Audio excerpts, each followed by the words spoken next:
Joining me now is Mr. Anurag Jain, a very senior secretary and works very closely on multiple things. Your experience has gone very wide, sir, from UPI to startup to working with the Prime Minister's office as well.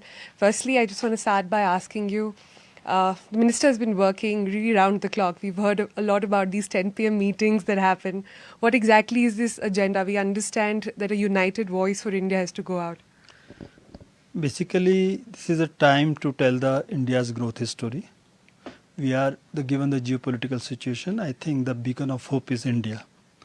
And to ensure that this powerful message goes out, this time under the leadership of our Prime Minister, our Commerce Minister, and we strategized and we were able to sort of coordinate the messaging, all the state governments, all the businesses, and we were able to come out with a common document which will serve as the talking points for all of us. Right.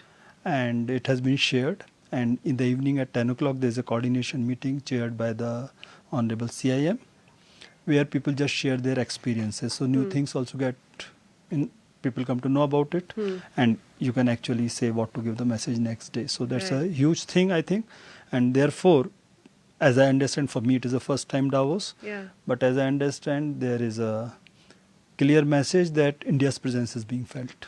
Right. So this is a Janta Darbar almost of sorts that happens every evening. I also know Prime Minister's Chai Pe Charcha. This is, what should we call this? This is ministers sort of meet and greet here in Davos? In a way you can say meet and greet, but anyway yesterday was the last, because what we realized that yesterday things had actually panned out very well. So the debriefing, it has been decided we'll have it later. So but the key point is we were able to make India's presence felt and tell the world that it is the time people should start looking at investing in India. Yesterday there was one experience, somebody outsider, not Indian, told, which was shared with us in the evening meetings, that one CEO said, it is the strategies ABC, anywhere but China. So anywhere but China, to make it equal to India, we need to have a proper strategy and the coordinated effort. Well, that's a great hook over there. I want to move on to more macro pictures and how India is looking at the moment. We are in middle of a economic rejig of sorts globally. And India at this moment pitching itself as the next big destination as well. Which key sectors are we pitching for? We worked very closely with the industry. We identified 14 sectors where we came in with production-linked incentives. They are crucial sectors where there is a huge scope for creating global champions, creating import substitution. So there's a way forward. In addition to that, in this particular budget, we announced another PLI for 5G.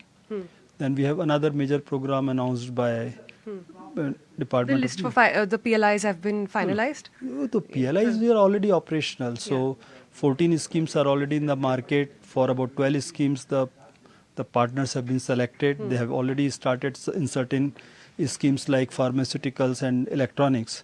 The production has already increased a lot, and it's already moving. In couple of schemes, it is in the final stages of selection of partners. With telecom scheme is in the draft stage. In addition to that, MEPT, the Ministry of Electronics, has come out with a very big program of about $10 billion support for fab and the semiconductor. So these are the priority areas which are strategic and where we see scope of India becoming global champion. Right. I want to move up to startups next, because that's something that you have a very keen interest on and you're working very closely with them. I know a very important meeting happened today with global partners and India partners also interacting with you. Startups at the moment are at a very crucial level. Everybody watching out very carefully. There is a hiring freeze. There are firings also that are taking place at the moment. The next 2 quarters are going to be challenging. The startup story is a transformational story for India. In 2016, when Government of India started the startup initiative, at that point of time, there were hardly about 500 startups. What it did was it changed the mindset of the younger generation. I've come across so many young entrepreneurs who have started their own startups that they wanted to do something similar, but their parents won't allow. But after when Prime Minister spoke about it, they thought it could be something good. And India as a government, we were able to get our coordination act together. Lot of facilitative things happened, registration, etc. online, giving lot of facilities, income tax benefits, lot of various like exemption from laws. State governments also pitched in with this thing. Plus, COVID challenge was taken up as an opportunity by India. I call it Team India. Governments played their role, facilitative policy, hand-holding support where it was required. Industry picked up the challenge and responded very well. Startups unleashed their powers of innovation, and the altruistic nature of the society also came to fore during that period. Right. So it was like a Team India, the whole nation coming out of COVID. Yeah, and that So has been coming out very prominently. I was speaking to a couple of startups, and they said in Davos, if you say you're an Indian and you know tech, there is suddenly a newfound respect the world has. And that's the kind of confidence India has built up. Where do you see the momentum going, if at all? So that's what I'm saying. Next 25 years, as we are talking about Amrit Kal, we are in midst of framing our vision for 2047 India at 100. We see startup as the real vehicle of growth. Right. Because next 25 years, this is going to be the economy of knowledge and innovation. And startups can really play a very, very crucial role. In just these 6 years, the startup ecosystem in India has grown to be the third largest startup ecosystem in the world after US and China. In 2021, in spite of the pandemic, we added 44 unicorns. And in terms of adding new unicorns in a year, we were ahead of even China. We were second best in the world. And at the present time, we are adding about 80 startups every day. That is, speed is highest in the world. Even So, right now, even in the right now, current climate? Even right now. So that's what I'm saying. Given that India has its own demographic advantage, India is a large market, the way Indian policies, we have been able to sort of navigate it somewhere, like there are two poles right now coming in the international world, but we are navigating somewhere in the middle, ensuring our ties are more or less intact everywhere. So of course, we have to have the impact of the global events. We have had, but this impact will be relatively less pronounced in India compared to other economies. Sure. And especially I would also like to say what Honorable Prime Minister yesterday talked about, the transparency, trust and the timeliness. So India's response is timeliness in a way. Inflation started going up. You see the whole of government functioning, and across the government there were huge announcements day before, and which we hope that it would cut the rate of growth of inflation by 60-70 basis point. So if the government is nimble, pragmatic, has its ears to the ground, it does help. Right. These startups, very young people, this is the first time that the startup ecosystem is going to see a bit of a challenge of sorts. A lot of people I've spoken with say that they're looking at rejigging the way the model entirely works. Fundings are also happening very differently. It's a rethink really that is required as an industry. What can the government do to guide them, aid them, help them at this point? We have got something like National Startup Advisory Council, which is working with us very closely, which has all the ecosystem players.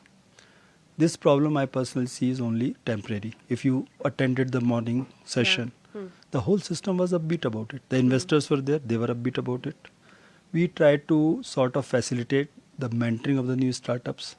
We had a National Startup Award program, 175 finalists. So we pick up all those finalists for handholding. So they go through the mentoring, they get to post their proposals for funding. So the ecosystem is developing very fast. So I personally feel this is a small hiccup which one need not really bother about. How long do you expect this hiccup to last, sir? This is beyond my imagination because I will not be able to answer. There are a lot of international events which have this impact. But still, as I said, the impact on Indian economy would be less pronounced. Right. Talking about the economy, the digital economy has been a focus as well of the government. Take us through key highlights that you and the government is really focusing on over here and the message we are giving to the world. I think it started with GEM Trinity, the Jan Dhan, Aadhaar and mobile. Then we had Digital India initiative. And now probably almost every department in the government has converted its processes online. And if just to put the perspective in place, our UPI product, which was a very innovative product, we have now last 1 year, 21-22, we had 82 billion transactions on time, real-time interoperable financial transactions registered on our UPI plus the overall digital payment system, which is 60% of the global transactions. Just imagine, 2016 when this whole push for digital payment system started, 6 years and where we are, 60% of global. Similarly, on the data consumption part, the mobile companies, they have played their role. The data prices have fallen. So as a result, now the data consumption per capita, we are number 1. 6 years back, we were ranked 122 in the world. In 6 years from rank 122, you rise up to rank 1, where the data consumption is more than US and China put together.